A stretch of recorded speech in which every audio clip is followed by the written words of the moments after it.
Metilkova.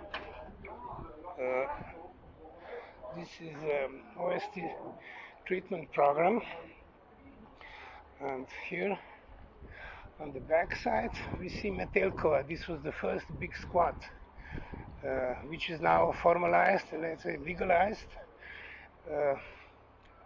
opposing to our rock factory, which had been evicted in January.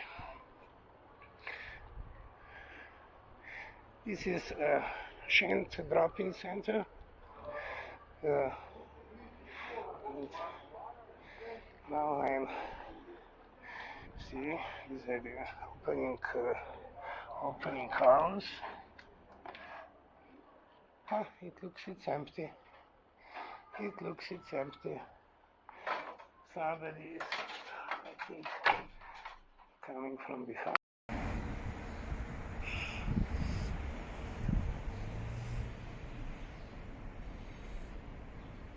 Here we are right now on the location of the shelter for homeless drug users, which had been established in 2002. This was the office here, this place, and here was a dentist,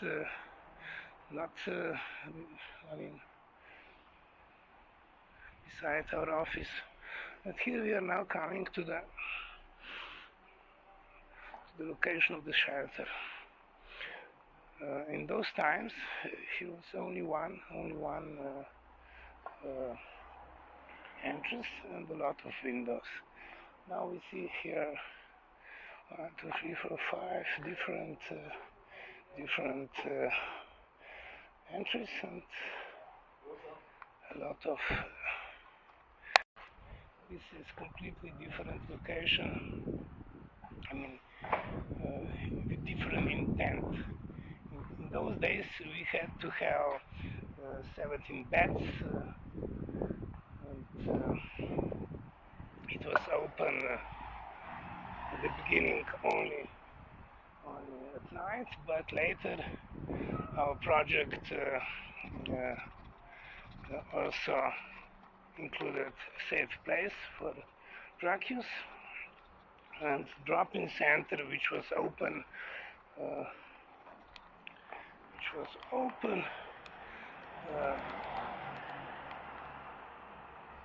at the beginning on weekends and holidays, but later every day. So yeah, it's nice to come back to the location. At the same time, I feel a bit sorry because it all ended in 2008 with police invaded our shelter, these premises, and it was political. Now we know. It was 3 days before new, more left orientated government step in, and yeah. Okay.